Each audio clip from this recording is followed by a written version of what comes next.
विद्यार्थी मित्रांनो, इयत्ता 10वीतील गणित भाग 2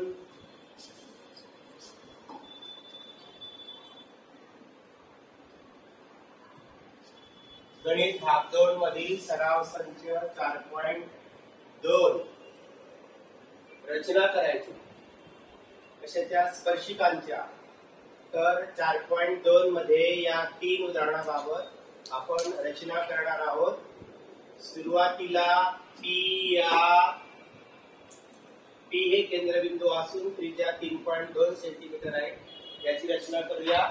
मी या कंपास मध्ये 3.2 सेंटीमीटर त्रिज्या घेऊन हे वर्तुळ काढलं।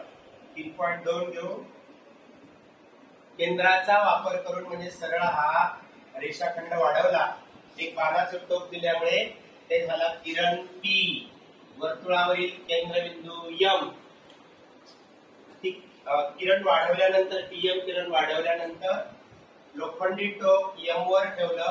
एक उजवीकडून एक कंस काढायचा, सेम मापाचा एक डावीकडून कंस काढायचा, असे 2 कंस काढायचे आणि अर्ध्यापेक्षा जास्त अंतर घेऊन एक कंस वरच्या बाजूने एक कंस खालच्या बाजूने काढला।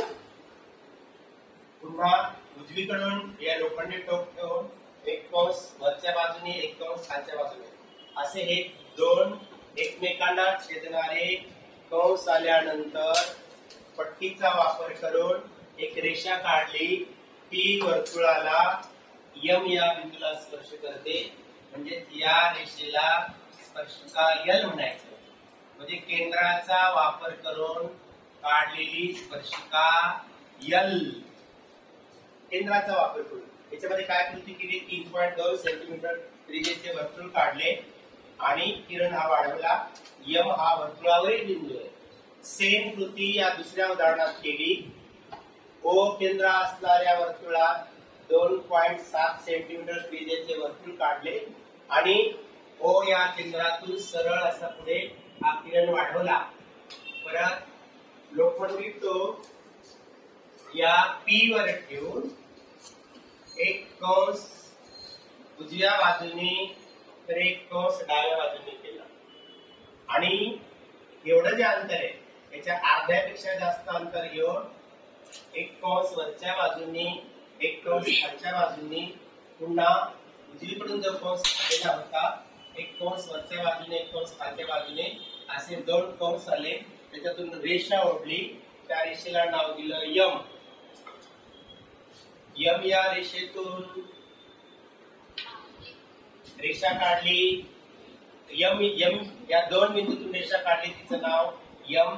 ही सुद्धा वर्तुळाची झाली स्पर्शिका। या ठिकाणी केंद्राचा वापर केला।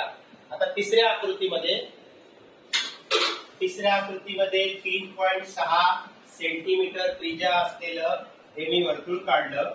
लोखंडी टोक अगोदर फिक्स करायचं हा पॉइंट आणि 3.6 हे अंतर पट्टीच्या साहाय्याने मोजून घेतलं। 3.6 वर्तुळ काढलं 3.6चं आणि वर्तुळ काढल्यानंतर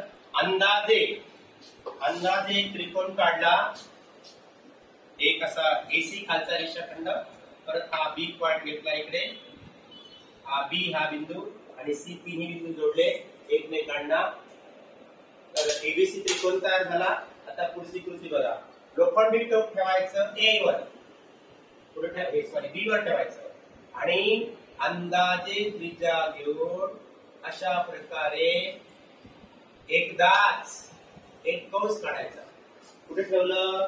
B वर ठेवलं। आता A वर ठेवून कशीच कृती करायची। A वर ठेवलं बघा, हे जे कोण येतात हे सारखे येणार आहे। आता मध्यभागाचं अंतर घ्यायचं आपल्याला। या कोणाचा जो मध्यभाग आहे हा जो कंस आहे एवढा अंतर घ्यायचं आणि लोखंडी टोक इकडे ठेवायचं की जे CA या रेषेवर आहे आणि कंस काढायचा। आता आलेला कंस आणि A बिंदू याच्यामधून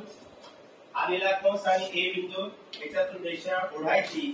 ही झाली वर्तुळाची स्पर्शिका। केंद्राचा वापर न करता केंद्र इकडे राहिला। या 2 आकृत्यात जसं केंद्राचा वापर केला आपण तसे इकडे केला का? नाही केला केंद्राचा वापर। म्हणजे हा कोण झाला CAD आणि कोण ABC बरोबर कोण CAD अशा प्रकारचे दोन एकरूप कोण तयार झाले. या तिसऱ्या आकृतीत केंद्राचा वापर न करता काढले.